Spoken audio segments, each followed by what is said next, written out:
Hi everyone, I'm Sherlyn and welcome back to another video. So a lot of you asked me to make a video on new pattern of MH Law CET. So here's the video.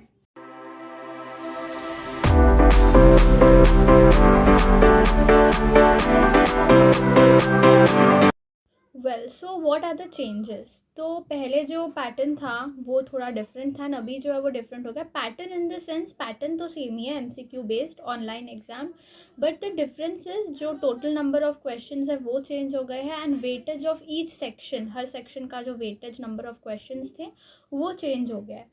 तो पहली चीज़ तो ये है कि पहले 150 marks का होता था M H law C T, अब वो 120 मार्क्स का कर दिया है.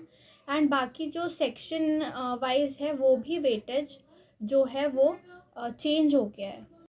सो सेक्शन वाइज वेटेज में कैसे चेंज हुआ है? पहले जो है लीगल रीजनिंग, लॉजिकल रीजनिंग जो थे वो 40 मार्क्स के होते थे, but now legal reasoning and logical reasoning 32 marks के हो गए हैं. एंड यानी कि legal reasoning 32 marks and logical reasoning 32 marks. English जो है वो 24 मार्क्स का हो गया है एंड जो आपका जीके एंड करंट अफेयर्स है वो भी 24 मार्क का हो गया है. एंड बचा आपका मैथ्स जो कि पहले 10 मार्क्स का आता था वो अभी 8 मार्क्स का हो गया है. So this is the difference.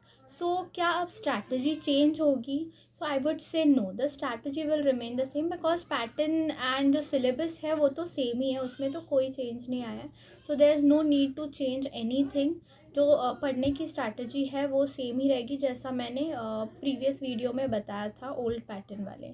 So the strategy will remain the same.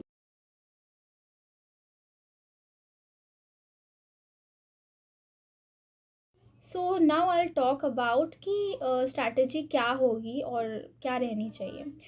पहले भी मैंने वीडियो में बताया था, अभी भी मैं वही बताने वाली हूँ because there is no change in the strategy because the syllabus remains the same. तो पहले अगर हम बात करें लीगल रीजनिंग की, तो अगर आपके पास कोई अच्छी बुक है तो डैट ऑल्सो वर्क्स, बट मैं सजेस्ट करूँगी यूनिवर्सल्स की बुक आप ख़रीदो. Universal's guide to CLAT and LLB बहुत अच्छी बुक है. क्लैट के लिए and M H law C T दोनों के लिए काम आ सकती हैं. उस बुक में जो है आपका लीगल रीजनिंग का जितना भी पार्ट दिया है वो अच्छे से पढ़ो, रिवाइज करो उसे मल्टीपल टाइम्स एंड उसके बाद उसके जो प्रैक्टिस क्वेश्चंस या एग्जाम्पल क्वेश्चंस दिए हैं उन्हें अच्छे तरीके से सॉल्व करो so that you will understand where do you stand. And इसको आप टॉपिक वाइज भी कर सकते हो, जैसे फॉर एग्जाम्पल जो लीगल रीजनिंग के काफ़ी सारे टॉपिक्स होते हैं इंपॉर्टेंट, जैसे contract law, law of torts, criminal law, constitutional law, miscellaneous topics, maxims. तो आपको क्या करना है, फॉर एग्जांपल आपने लॉ ऑफ टॉर्ट्स किया, अब आप उस पे बेस्ड क्वेश्चन सॉल्व करो. उसके बाद आपने नेक्स्ट टॉपिक किया, क्रिमिनल लॉ किया, उसके बेस पे फिर क्वेश्चन सॉल्व करो.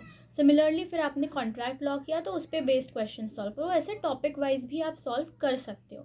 इससे आपको अच्छी तरीके से समझेगा कि कौन से पर्टिकुलर टॉपिक में आप अच्छा कर रहे हो स्कोर एंड किस में आपको प्रॉब्लम आ रही है.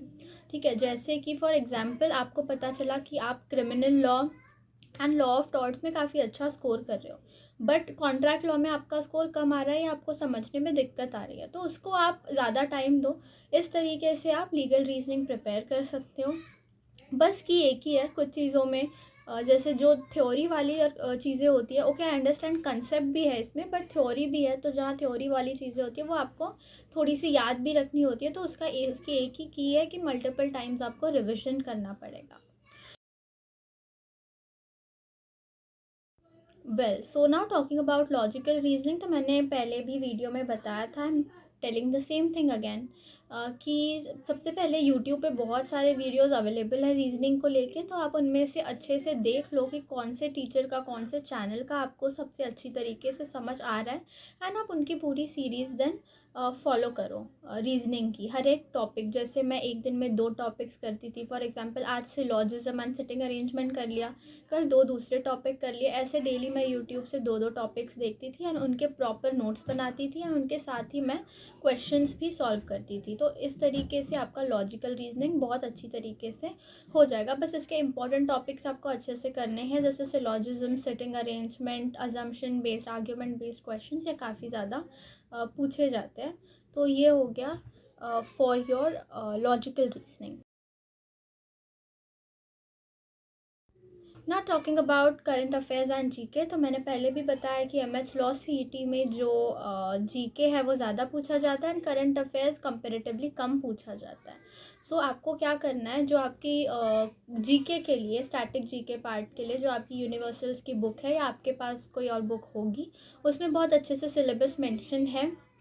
यूनिवर्सल्स के बुक में बहुत अच्छे से सिलेबस भी मेंशन है एंड आपको समझ आ जाएगा कौन से टॉपिक्स आपको पढ़ने हैं। वो सारे आप जीके के टॉपिक्स पढ़ो अच्छे से एंड उसको मल्टीपल टाइम्स रिवाइज करके जब आपको लगे कि आपका अच्छे से प्रिपेयर हो गया है, फिर जाके आप उसके example based and practice based questions solve करो। तो this would be for GK. अब बचा आपका क्वांट्स पार्ट या मैथ्स। तो देखो मैथ्स में बहुत बेसिक क्वेश्चंस पूछते हैं, तो आपको अगर जैसे 10th तक का जो मैथ्स है वो अच्छी तरीके से आता है तो अच्छी बात है। अदरवाइज़ जो बेसिक चैप्टर्स होते हैं 10th तक के मैथ्स के, अलजेब्रा वगैरह जो आते हैं, वो थोड़ा आप अच्छे से अगर प्रिपेयर कर लोगे तो मैथ्स आपका अच्छे से हो जाएगा। मैथ्स में सिर्फ 8 क्वेश्चन आ रहे हैं तो बहुत टेंस होने की ज़रूरत नहीं है। So this would be for maths. Well, one more thing that I would like to emphasize on is your mock tests. हाँ, mock tests देना बहुत ज़्यादा इम्पॉर्टेंट है। बहुत बार हम ऐसा करते हैं, बहुत बार ये मिस्टेक होती है बच्चों से, एस्पिरेंट्स से, कि वो लोग प्रिपेयर तो कर लेते हैं बट एक भी मॉक टेस्ट नहीं देते हैं, उसे लाइटली ले लेते हैं कि ओके हमने तो कर लिया अच्छे से, सो मॉक टेस्ट की कोई ज़रूरत नहीं है, हम वहाँ एग्ज़ाम में जाके कर लेंगे। बट टाइम मैनेज नहीं हो पाता है बहुत बार एंड देन प्रॉब्लम हो जाती है। अच्छे से पढ़ने के बाद भी आंसर्स आते हुए भी वो सॉल्व करने का टाइम नहीं रहता है, जिसके वजह से पेपर छूट जाता है एंड प्रॉब्लम हो जाती है। सो अगर आप अच्छे से मॉक टेस्ट देते हो, कम से कम 8-9 मॉक टेस्ट देते हो, तो आपको एक आइडिया हो जाती है कि कैसे आप कहाँ स्टैंड करते हो एंड आप टाइम अच्छे से मैनेज करना सीख जाते हो। ठीक है, मैंने अड्डा 247 की उस टाइम पे 10 मॉक टेस्ट कुछ परचेज़ की थी एंड उससे मुझे काफ़ी हेल्प मिली थी, टू बी ऑनेस्ट। तो आप भी ऐसे किसी भी एजुकेशनल प्लेटफॉर्म से आपको अच्छे मॉक टेस्ट मिल सकते हैं एमएच लॉ सीईटी के, वो आप दीजिए।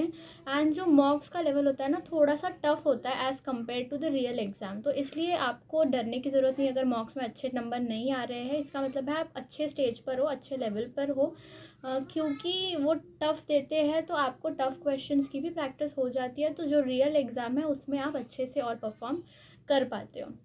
सो इसलिए I would suggest, mock test बहुत इंपॉर्टेंट है, तो आपकी प्रिपरेशन होने के बाद जो मॉक टेस्ट है वो ज़रूर आप देना। Well guys, so that's it for this video. I hope you liked the video. If you did, then make sure to like the video, subscribe to my YouTube channel, and for any more information or any queries, you can comment down below or connect with me on Instagram. The link is in the bio. Thank you so much for watching.